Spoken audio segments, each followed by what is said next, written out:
Me había quedado con una prueba de un estelar, pero al final la serie no se hizo. Era una serie, creo que era un híbrido como entre gringo-japonés. A pesar de que estuve 5 años, un año no estudié porque teníamos problemas económicos, me salí para trabajar, después regresé, pero llevaba poquitas materias para que no estuviera tan caro, porque aunque pagaba solo el 20%, era pesado. Al inicio solo me sentaba a ver y de ahí yo decía, a ver, ¿qué hizo este actor? Marcó aquí una pausa y Netflix me tomó en cuenta por eso. Y al final todos hicimos prueba. O sea, creo que la regla que usó Mireia para que todo se sintiera muy justo y muy legal es que todo mundo hizo prueba para sus personajes que ya habían hecho, además de las otras opciones que pedía el cliente, que en algunos casos pues era como de busquen a la voz recurrente de este actor o de esta actriz, y en otros pues como de a ver, propuestas, dame propuestas. Mire, nos organizamos para que coincidiera mi llamado, o sea que yo iba a entrar cuando él iba a salir, y pudimos conocerlo tanto Gina Sánchez como yo. Fue padrísimo. Solamente a él, porque él sí se fue a grabar a producciones grandes. Primero que nada, te agradezco mucho por darme la oportunidad de entrevistarte. Creo que eres uno de esos actores de doblaje que ha tenido mucho impulso sobre las redes sociales, porque eres de los pocos que se dedican dentro de la industria del doblaje que habla sobre la verdad. Por ejemplo, sobre que tú das consejos sobre cómo entrar al doblaje, que hasta incluso eres de los pocos que impulsas a los nuevos que quieren entrar a la industria del doblaje, que eres el queridísimo Pablo Moreno. ¿Cómo te fue el día de hoy, querido Moreno? Muchas gracias. Primero, gracias por la invitación. Estoy muy feliz de estar aquí con ustedes. Y muy bien, hoy ha sido un día muy tranquilo, muy bien. Estamos justamente ahorita que se están vendiendo los cursos del año que entra y va súper bien. Están volando los lugares, eso me tiene muy feliz. Pues obvio, hablamos de ti, el queridísimo Pablo Moreno, que hasta incluso, ¿quién estaría entrando a un curso de doblaje con el queridísimo Usopp? Que esto lo hablaremos más adelante. Pero primero platícanos sobre cómo fueron tus inicios dentro de la industria del doblaje. Pues mira, primero, el primer acercamiento que tuve con esto fue a través del fandub, que seguramente muchas personas que nos ven también hacen fandub y les gusta mucho y así. Es padrísimo eso. Pero entonces mi hermana y yo empezamos a jugar al fandub hace, ¿qué será? Como unos 15, 20 años tal vez. Todos los amados multimillonarios están aquí. Ahí está Carlos Slim, ahí está Bill Gates y es todo. Después, cuando estaba en segundo semestre de la prepa, dio la casualidad que en una actividad donde nos pusieron a platicar sobre las cosas que nos apasionan y así, pasó un compañero que se llama Eden Villavicencio, que es uno de los que trabajan en el equipo de Lisbeth Rodríguez. Es uno de sus mejores amigos y es parte de su equipo. Entonces estábamos juntos en la prepa y él comentó en el trabajo que pasó a leer que estaba estudiando actuación. Yo dije, canijo, en un pueblo perdido como Ensenada se puede estudiar actuación. Y yo ya con la afición por el doblaje le pregunté que si dónde estaba estudiando o qué. Me comentó que acababan de abrir la Academia Expresarte, que venían los profes de Ciudad de México, que habían estudiado y hecho teatro profesionalmente acá un rato y que pues era una formación padrísima. Hablé a la Academia Expresarte, me dieron los informes y empecé a tomar clases ahí y descubrí pues el amor por el teatro y la actuación en general. Y así pasaron un par de años. Después aquí mismo en Ensenada me dieron una beca que se llamaba Talentos Artísticos en el Centro Estatal de las Artes. Esa beca la daba el gobierno para que uno pagara sus clases de la disciplina artística que ejecutaba y además te daban otra clase ya gratis de parte de ellos. Entonces los sábados tenía la clase en la mañana de 4 horas en Expresarte y después de ahí comíamos rápido y nos íbamos a la otra clase en el Centro Estatal de las Artes, que era la que nos daba el gobierno junto con la beca. Ya cuando se acercó el momento de entrar a la universidad, yo estaba súper casado con la idea que había tenido toda la vida de ser arquitecto. Como que ya era, desde chiquito fue como de no, es que yo voy a ser arquitecto y no concebía otra cosa. A pesar de que estaba estudiando actuación y todo eso, como que nunca me pasó por la cabeza el hecho de hacerlo profesionalmente, porque además en ese entonces no había las facilidades de trabajo remoto que hay ahorita. Sí o sí te tenías que ir a la Ciudad de México si querías ser actor y yo no pensaba en irme para allá, o sea, nunca lo concebí. Me acabé yendo pero a Guadalajara y en Guadalajara me dieron la beca del TEC de Monterrey, que así como las que dan para los que juegan fútbol y eso, les dan un 80-90% de beca a cambio de que les vaya súper bien en los partidos de fútbol. A mí me dieron una del 80% a cambio de que yo estuviera en las obras de teatro que hacían ellos, que como pues es el TEC de Monterrey, ya sabrás que tenían, sí, o sea, si bien tal vez la mayoría mayoría de mis compañeros ahí no tenían una formación actoral de una escuela de actuación previamente. Eran gente súper talentosa y los directores eran los mejores directores de Jalisco, porque pues había para pagarles, ¿no? Entonces, el nivel de producción que le metía el TEC y la dirección tan magistral de los directores de ahí era equiparable o hasta mejor que muchas cosas que sí son profesionales que he visto. Para que te des una idea, los que dirigían el musical eran Rafa Perrín, que es el creador de La Dama de Negro, y Beto Castillo. Para ser una niña chica, tú, como sea, que no tenía por qué ir a ese lugar. Te debo una. Entonces, pues imagínate, era una cosa muy padre. Allá en Guadalajara estuve igual 5 años, en lo que según yo iba a convertirme en arquitecto y así, pero la verdad es que no avancé tanto, o sea, no me gradué, a pesar de que estuve 5 años, un año no estudié porque teníamos problemas económicos, me salí para trabajar, después regresé, pero llevaba poquitas materias para que no estuviera tan caro, porque aunque pagaba solo el 20%, era pesado. Es muy caro el TEC de Monterrey, vale totalmente la pena la experiencia de estudiar ahí, pero pues sí es carísimo de París. Y ya al final, cuando la cosa estaba como más complicada económicamente, valoré la posibilidad de terminar la carrera de arquitectura en otra escuela, pero como el TEC tiene un sistema aparte, en otras escuelas no te revalidan todo. Creo que había avanzado como 3 años en total, de los 5 que dura la carrera, me iban a revalidar como 1, yo creo, si me cambiaba de escuela. Y ahí fue donde me pregunté, a ver, ¿estoy dispuesto a volver a pasar por todo esto otra vez? En ese momento dije, no, ¿para qué me hago menso? Yo no quiero ser arquitecto. Si no me fui antes es porque sentía que ya estaba ahí más para allá que para acá y que no tenía caso salirme, pero ya cuando era o salirme o retomar casi desde el inicio dije, no, ¿para qué me hago güey? Yo no voy a ejercer esto. Me gustaba de chiquito, pero ya estando ahí me di cuenta de que no era lo mío. Y la verdad creo que ni siquiera tenía tanto talento, ¿eh? Si tú ves mis casas que diseñé en la carrera, sí estaban muy feitas. Y los profes sí me decían siempre que veían mis planos así, híjole, vas a salir con muy baja calificación, ¿eh?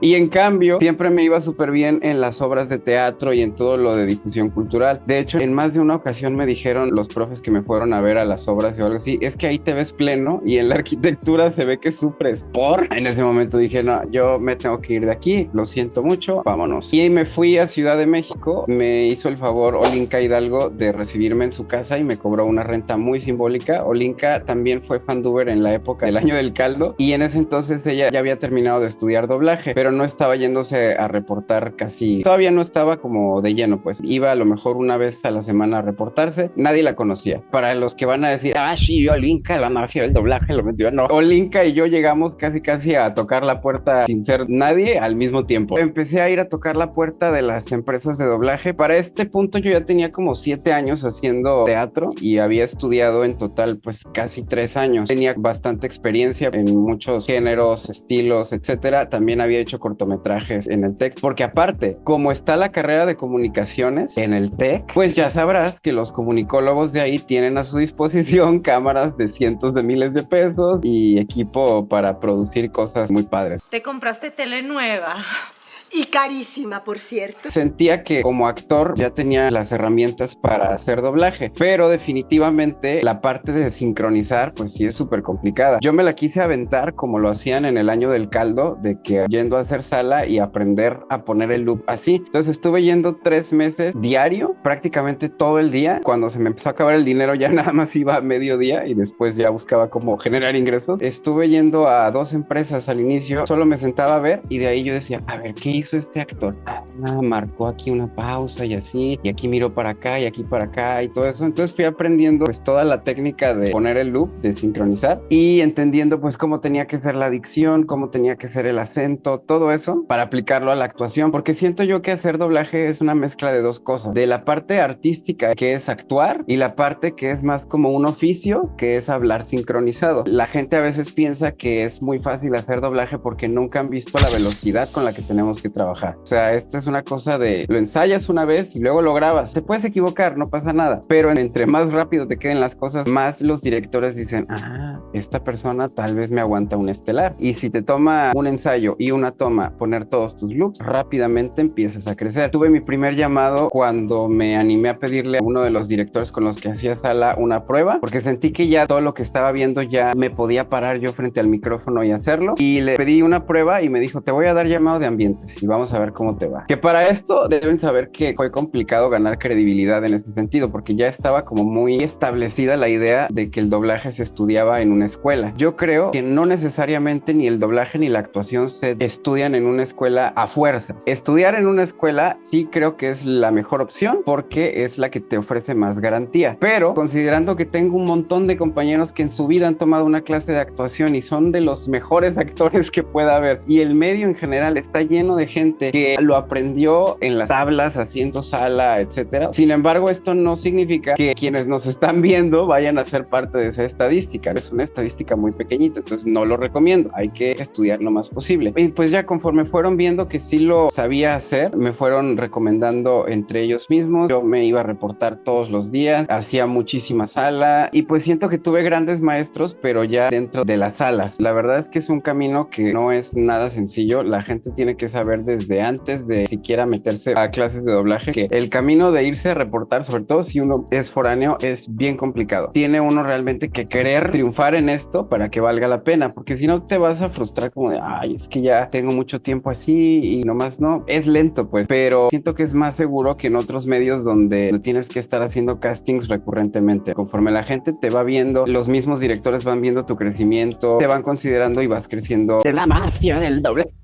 Pero sí es un camino bien difícil el estar haciendo sala. Pues eso es algo muy impresionante. Oye, en este caso, ¿tú recuerdas cuál fue el primer personaje, entre comillas, estelar que tú dirías, pues ya hice muchos ambientes, así que como que ya el momento de que me dé un personaje como medio conocido estelar, ¿me explico? Mira, la primera vez en la nómina que yo firmé al final decía al lado de mi personaje estelar, fue con la serie de Hollywood de Netflix, donde fui uno de los protagonistas. Y ni siquiera era como el número estelar, eran 5 estelares, pero sí yo era uno de ellos. Fue bien impactante porque era como muchos loops, pero ya enfrentarte a un personaje de tantos loops en capítulos de 1 hora significa que va a llorar, va a gritar, se va a encabronar, se va a poner muy triste, de todo pues, y son muchas emociones que requieren ya más matices. Y antes de eso había tenido como otros fijos poquito más grandes. Me había quedado con una prueba de un estelar, pero al final la serie no se hizo. Era una serie como anime gringo, se llamaba Indigo Ignited, y ahí hice prueba y me quedé con el prota. ¡Galina! ¿Qué están haciendo con ella? Te lo explicaré fácilmente, Índigo. Entrégame esos poderes o destazo a esa niña. ¡Hijo de puta infeliz! Pero solamente se hizo el episodio piloto y ya nunca se hizo la serie, entonces pues me quedé sin mi estelar, tristemente. También antes tuve fijos más grandes en la serie de Society, fue uno de los primeros fijos fuertes que me quedé por prueba de voz, y ya creo que esos fueron los primeros así como fuertes. ¡Hala, qué impactante! Hasta incluso que el esfuerzo y la dedicatura que has hecho doblaje, te quedaste siendo uno de los personajes más icónicos que, bueno, aquí lo tengo en mi camiseta, que es el icónico Usopp de live action de One Piece. ¡Ah! ¡Aletas les van a faltar! ¡Bola de pescados! ¡Guau! ¿Ya acabaron con todos? Si estás viendo esta parte de video, solo quiero decirte gracias. Gracias a ti, el canal de la vida del doblaje ya está monetizado, y eso no sería posible sin tu apoyo. Y como forma de recompensarte, ahora puedes convertirte en un miembro oficial de este canal. Al convertirte en miembro, podrás ver los videos exclusivos y un detrás de cámaras de cómo conseguimos de las mejores entrevistas de todos los tiempos. Solo tienes que darle clic en unirse, ya sea en la descripción de este video o directamente en el canal. Y de verdad te agradezco mucho por ser parte de este canal. Y ahora continuaremos con el video. Yo me siento súper en paz con eso. El actor que hace a Usopp en el live action es un actor que yo había hecho en una serie antes que se llamaba Greenleaf, y Netflix me tomó en cuenta por eso, y al final todos hicimos prueba. Creo que la regla que usó Mireia para que todo se sintiera muy justo y muy legal es que todo mundo hizo prueba para sus personajes que ya habían hecho, además de las otras opciones que pedía el cliente, que en algunos casos era como de busquen a la voz recurrente de este actor o de esta actriz, y en otros pues como de a ver, propuestas, dame propuestas, Mireia. Pues creo que le apostaron como a dar continuidad a la voz del actor. En algunos casos sí le dieron continuidad a la voz del anime, pero en este decidieron darle continuidad a la voz del actor y yo fui muy feliz. También creo que el Usopp de live action no se parece tanto al Usopp del anime en muchas cuestiones. La esencia es la misma, pero la forma en la que representan esa esencia son como dos universos muy distintos. ¿Y sabes qué? Me encantaría que un día Alex y yo hiciéramos una especie de intercambio, que hiciéramos un video donde él doble a mi Usopp y yo doble su Usopp y a ver qué sale. Eso estaría muy padre, sería muy divertido. Sí, no, hombre, estaría chido. Oye, en tu caso, para ti, ¿cómo fue tu debut siendo director de doblaje? Porque tengo entendido que uno de los primeros proyectos que participaste originalmente lo iba a hacer el señor Germán López, que en paz descanse, que incluso pues ya tenía como el elenco seleccionado y ya pues partió de este mundo y inesperadamente llegaste tú en este caso. Sí, fue muy triste porque Germán fue una persona a la que yo creo que todo mundo en el medio queríamos muchísimo. Podría contar con los dedos de la mano a las personas que se atreverían a decir que no les caía bien Germán. Él nos ayudó mucho a las personas que era muy de dar tus primeras oportunidades. Te ibas a reportar con él y si cumplías los requisitos, que básicamente tuvieras un amplio bagaje como actor, si tú tenías eso y después él te probaba y veía que había tela de dónde cortar, definitivamente ibas creciendo mucho con él. Cuando él iba a dirigir esta serie fue que le detectaron que tenía que operarse, pero ya había hecho el reparto, ya estaba todo listo. Haz de cuenta que era viernes para entrar a grabar el lunes y se dio a conocer que iba a tener que estar internado y no iba a poder tomar su dirección. Yo había mandado mi currículum con la gerente de esa empresa en ese momento y me había contestado que muchas gracias, que me iban a tomar en cuenta por la emergencia. Siempre las emergencias son el momento donde los nuevos van a debutar en lo que sea. Ya me habló el project manager y me dijo, oye, me pasaron tu CV, me dijeron que querías dirigir con nosotros y pues tengo esta serie que era del señor Germán, ya está todo el llamado dado, ya todo listo, pero el señor va a estar en el hospital y no va a poder entrar. ¿Te lo avientas o qué? Yo, órale va. Me puse a ver los capítulos el sábado, revisar los libretos y el lunes tempranito entré a sala. Ya después el señor no pudo retomar la serie porque se iba a quedar más tiempo en el hospital, entonces me dijeron, bueno, ya te la vas a quedar tú y desafortunadamente durante el proyecto falleció el señor Germán. De cierta forma siento muy bonito de que haya sido un proyecto donde él estaba involucrado y lo agradecido que estaba con él por las oportunidades que me dio. Wow, eso es algo muy triste porque el señor Germán López cambió un antes y un después para el doblaje porque fue el que dirigió la franquicia de Shrek. O sea, imagínate cómo sería el doblaje de Shrek sin él. ¿Te imaginas? Yo no me imaginaría. Nos desvelaremos contándonos historias macabras de humanos y en la mañana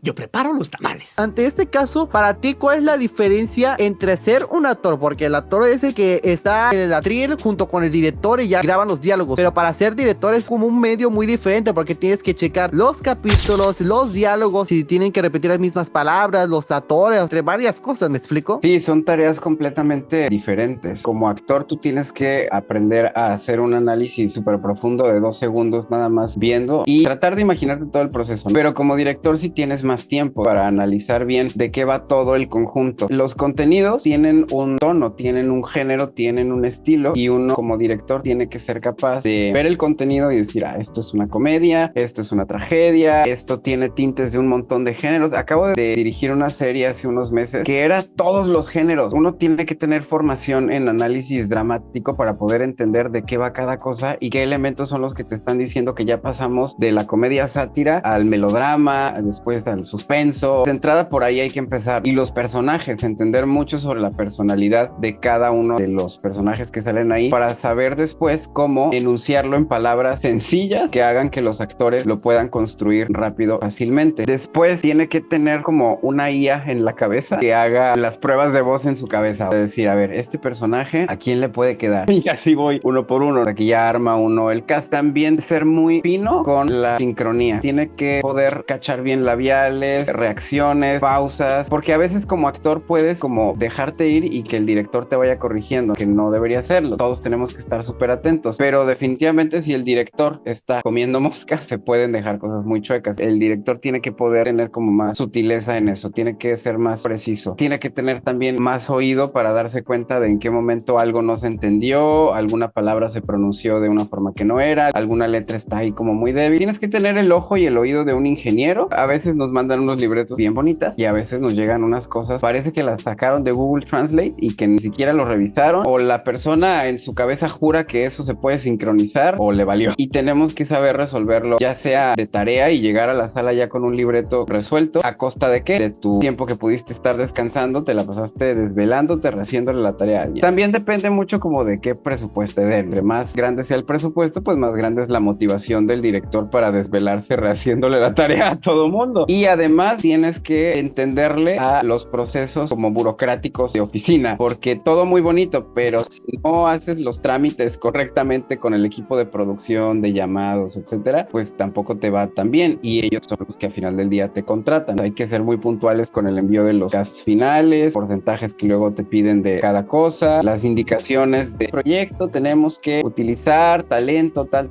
y tal. Hay que procurar que salgan la menor cantidad de retakes posibles. Los retakes son como los faltantes o las cosas que salieron mal en sala. O sea que a lo mejor nadie nos dimos cuenta de que un loop quedó mal sincronizado y ya cuando lo están editando dicen, este loop está chueco, se tiene que regrabar, o que algún nombre se dijo mal, o algún diálogo faltó porque el adaptador no lo puso o le cambió los nombres, etcétera. Entre menos retakes saque uno como director, mejor evaluado termina. Eso sí son muchas cosas que se tiene que meter como director de doblaje. Yo en mi caso, que yo estoy estudiando la licenciatura en cinematografía, me ha tocado el privilegio de dirigir algunos cortometrajes que sí está cañón, porque tienes que darle los llamados a los actores, al departamento de maquillaje, de fotografía, de cómo se tiene que hacer el estilo. Como yo como director de cine, pues es como de, ok, más o menos me sé la idea de cómo va a ser la historia, la paleta de colores que se tiene que llevar durante el montaje y la postproducción. O sea, es meterse en todo, ¿me explico? Exacto. Pues yo te agradezco mucho por darme la oportunidad de entrevistarte. Creo que eres de los pocos actores de doblaje que ayudas a la gente realmente, porque he visto tus videos y es como de nombre, has dado clases de doblaje y ya están entrando en el medio profesionalmente hablando. ¡Mensaje urgente!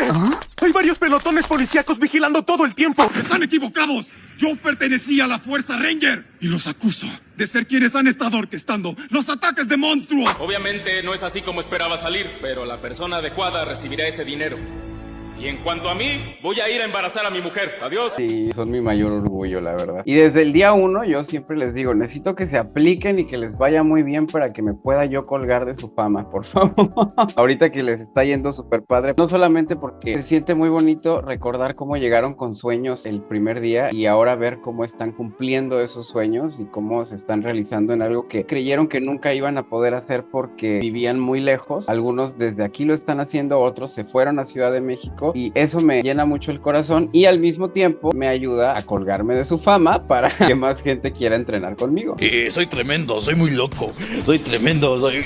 Y ya para terminar, no sé si te gustaría despedirte de los grandes personajes que alguna vez hayas interpretado. Pues a ver, el gran capitán Usopp quiere mandar un saludo al programa La Vida del Doblaje y decirles que aletas les van a faltar, bola de pescados.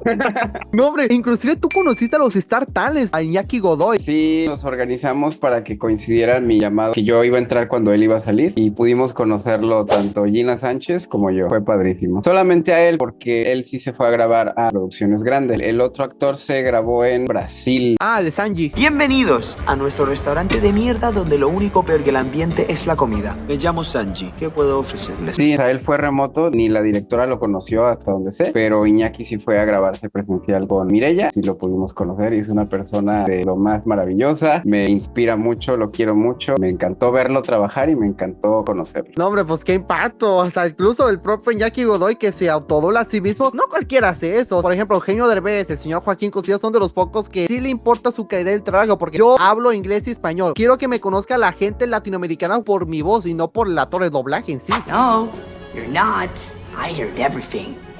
You stole that guy's uniform. Now you're looking for my map. Claro que no. Escuché la conversación. Le robaste el uniforme a ese tipo.